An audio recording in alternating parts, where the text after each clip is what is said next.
The committee has been very dynamic as far as the budget is concerned. On one hand, on the other hand, we are making a lot of effort to make it very prudent, and we want to spend money well, and we do not want to be an expensive institution.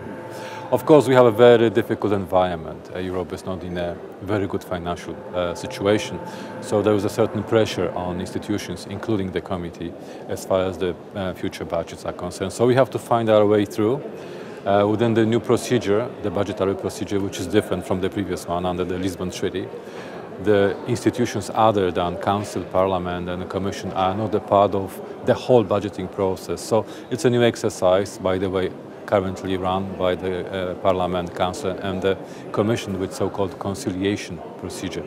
We are a part of that, but not directly. So there are new things and new challenges ahead of us, which we have to face and solve the issues. We represent here some members, conseillers, various organizations of the civil society. That's the fact. Can we engage this machine to shorten the gap? That's a good question. I think sometimes we do that very well, sometimes we don't. It's also a question of the position of the committee amongst the institutions. Are the other institutions prepared to respect the kind of nature of our institution and get our contribution or not? It's a more complex question, but what is on our side, that is the link to the civil society, it certainly exists. And we have a great potential to actually influence the opinion of our organizations. For instance, in our case, Polish delegation from Group 1, that's employers, we are representing only those organizations that are so-called representative organizations. So we have to have those very tough criteria passed through. So we are representative to that end. And we can try to shorten that gap. The example of my country, Poland, shows that it has to start somewhere. And it can only start among people.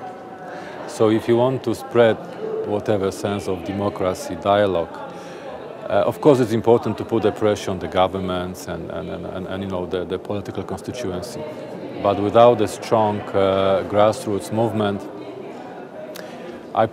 people can make a big change, and I think that's what we are talking about here. It's one of those things that I think for the EESC there is a lot of room to act.